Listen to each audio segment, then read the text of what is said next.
Please go ahead. I'm going to share my screen here just in a moment.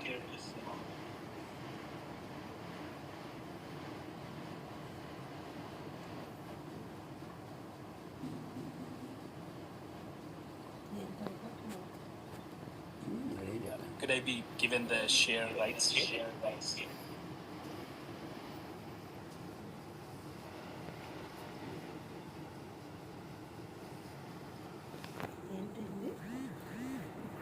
Just a minute, Shiva. We're just trying to do that.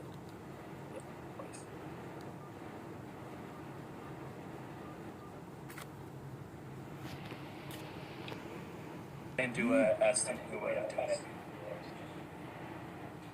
Can you see this okay? Yeah, it's visible. I think it's not letting me in the presentation mode. So.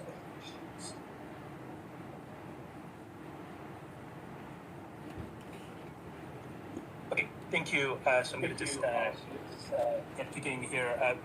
At a high level, first of all, I just want to thank Akanksha, Kumar, Suchita for helping me get to this event. And I want to thank the wonderful stage setting that happened at the top of the event today, with Neeraj kind of setting the stage, as well as Mr. Moyer kind of providing the broader context of the collaboration between India and US. And it's a wonderful privilege to be here with the other esteemed guests here, Mr.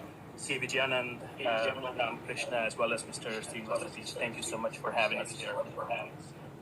As Neeraj mentioned, I'm one of the 5 commissioners of the California Energy Commission. I was appointed earlier last year to look over some key core areas around energy transition for California, but also equity and reliability implications of the transition towards the clean energy grid. So that's what I'm going to focus my high-level comments on. So California's entire energy policy is really based on the climate setting, on decarbonizing the overall economy. So if you, just as a context setting here, if you look at California's greenhouse gas emissions, I know that not much has changed here. Most of the values are pretty similar. You look at transportation at about 41%, that's on road. But when you look at the 24% of industrial, it's really, about 10% of that is refineries. So overall in California, when you look at climate policies and the implications towards decarbonization, we're looking at about 50% of the greenhouse gas reductions having to come from transportation. And about 15% is currently coming from the electric grid, which includes both in-state generation, but imports as well from other neighboring states. And the building sector, the residential and commercial together, is roughly about 14%. So when we look at the California's context and looking at decarbonization, there's obviously a huge focus on transportation sector, but as I'll show in the next slide here, what that means for the electric grid. So what you're seeing here is 4 different sets of pathways to get to a decarbonized future in California. This work was done in 2018 as the governor was putting out some important proclamations, as well as the legislation was passing to look at the decarbonization strategies. So the 4 things that we looked at here, just the reference case, business as usual, but looked at a high electrification future where large swaths of the economy is going to be electrified, including a lot of light-duty vehicles, but also buildings.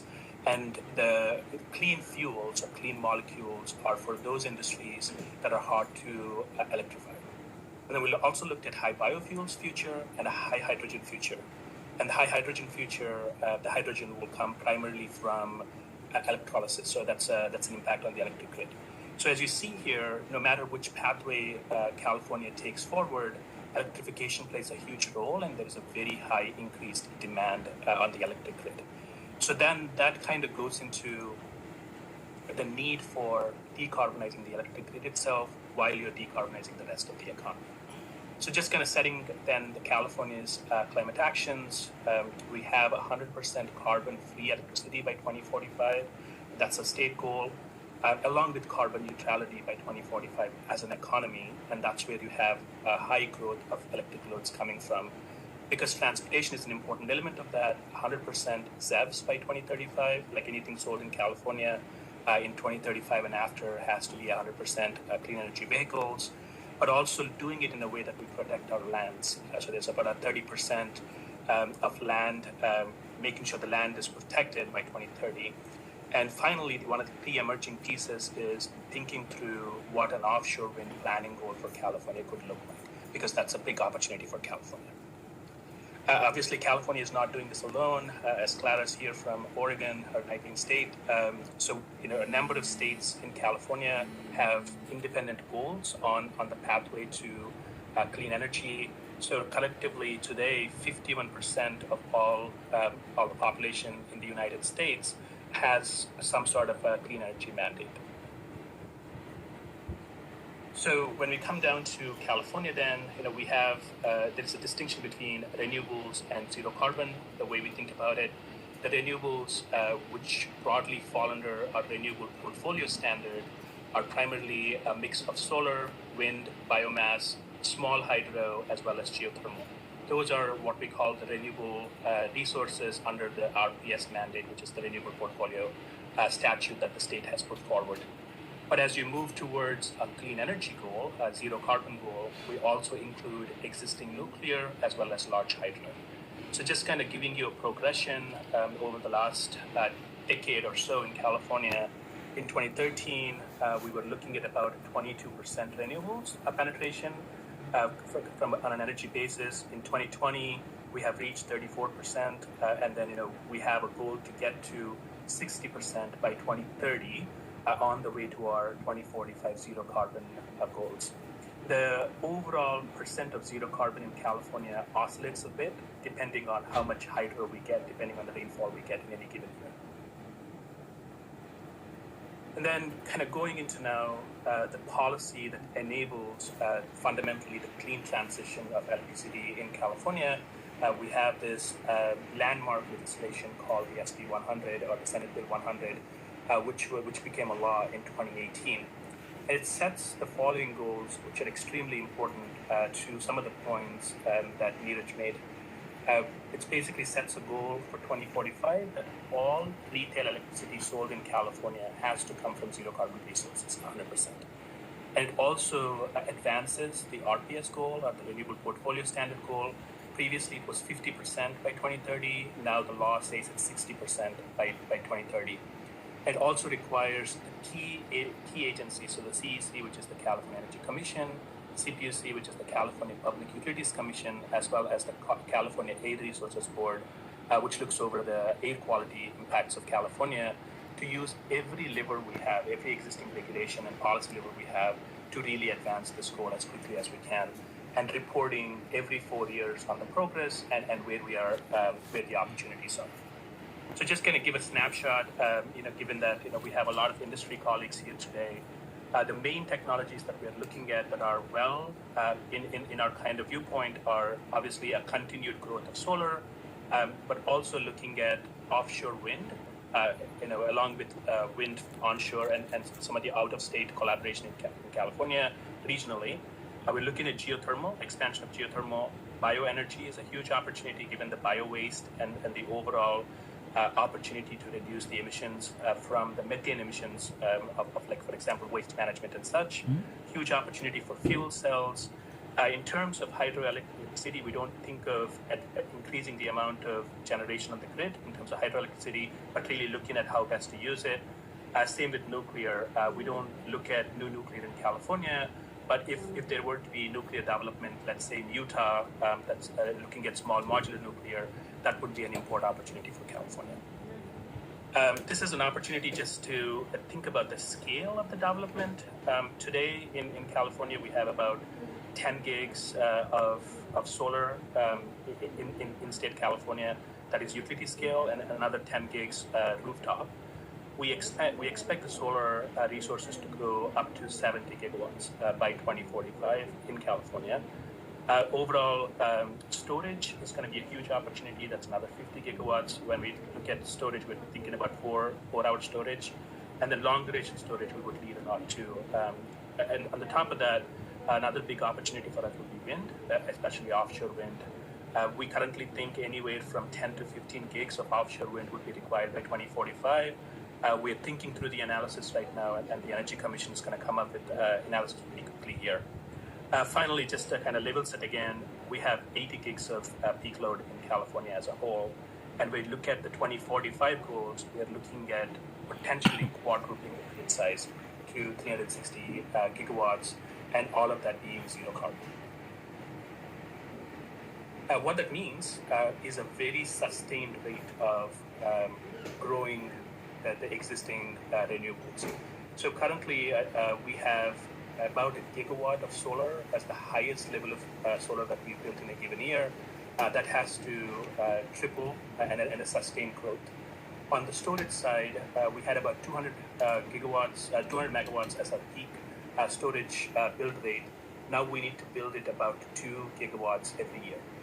Moving forward on an average. So we were able to do that in 2021 and 2022. We were able to go from about 200 megawatts on the system to about 4,000 megawatts by the end of this summer.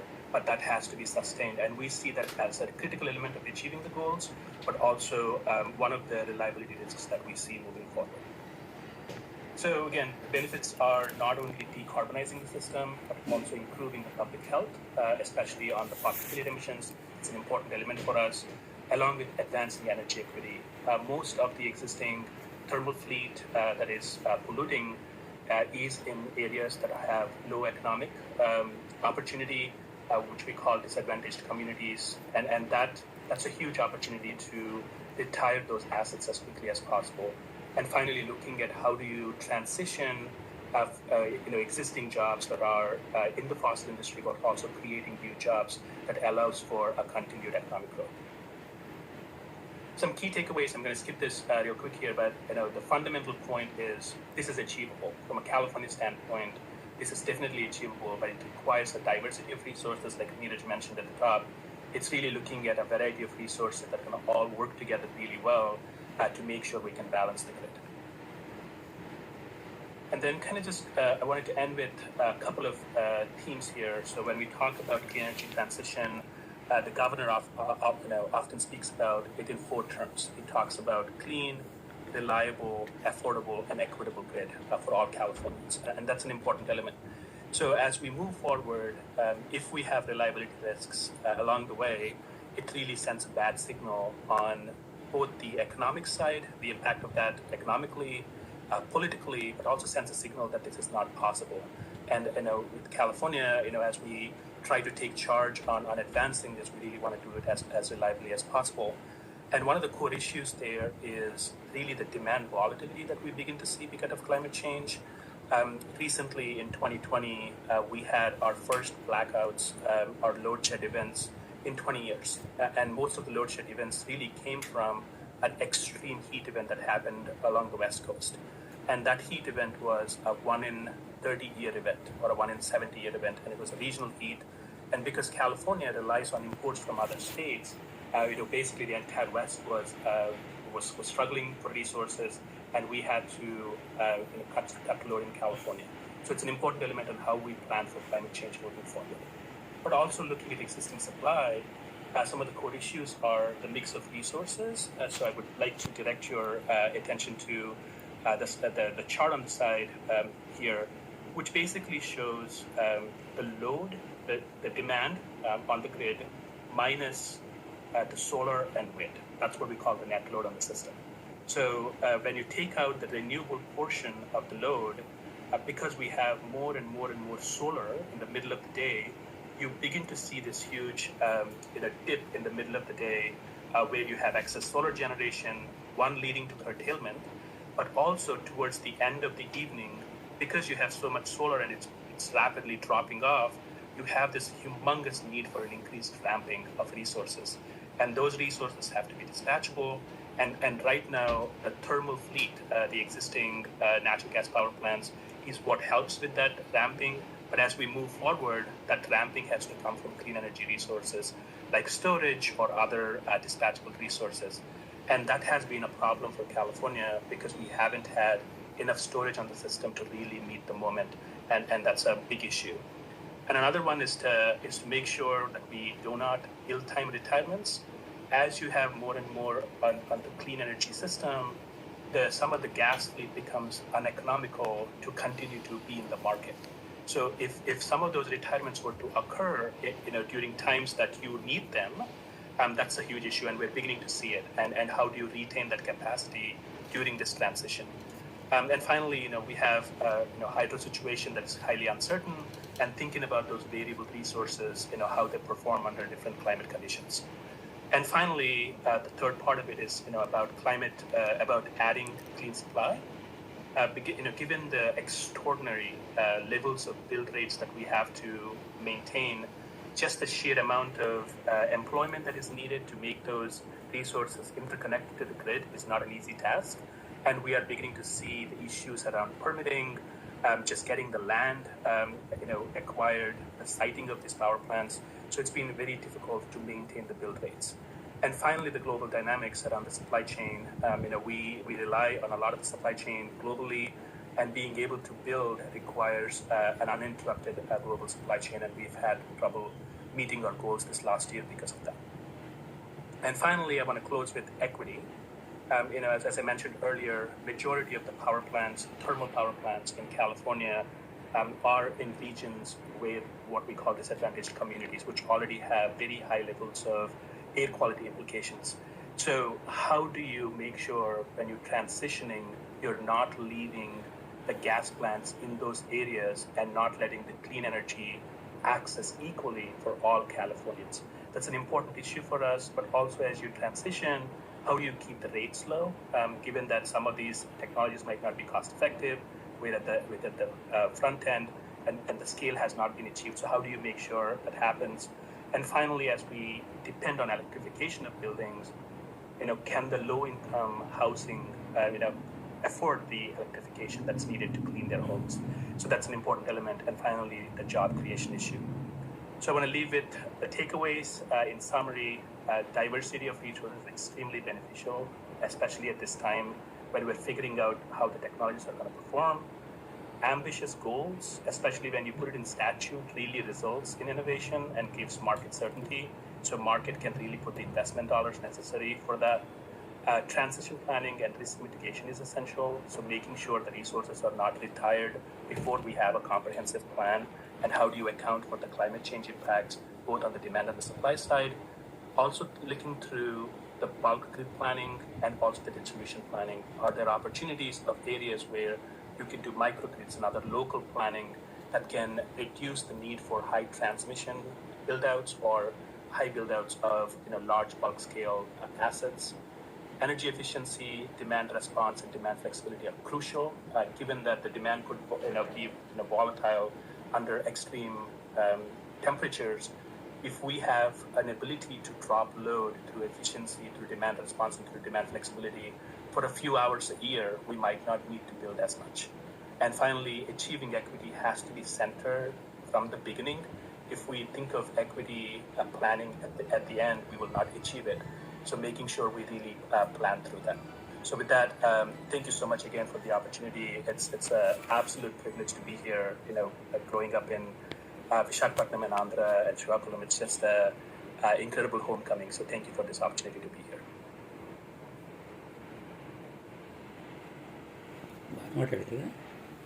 Insightful presentation, especially seeing the plan of California going net zero by 2045. It's a pretty ambitious target.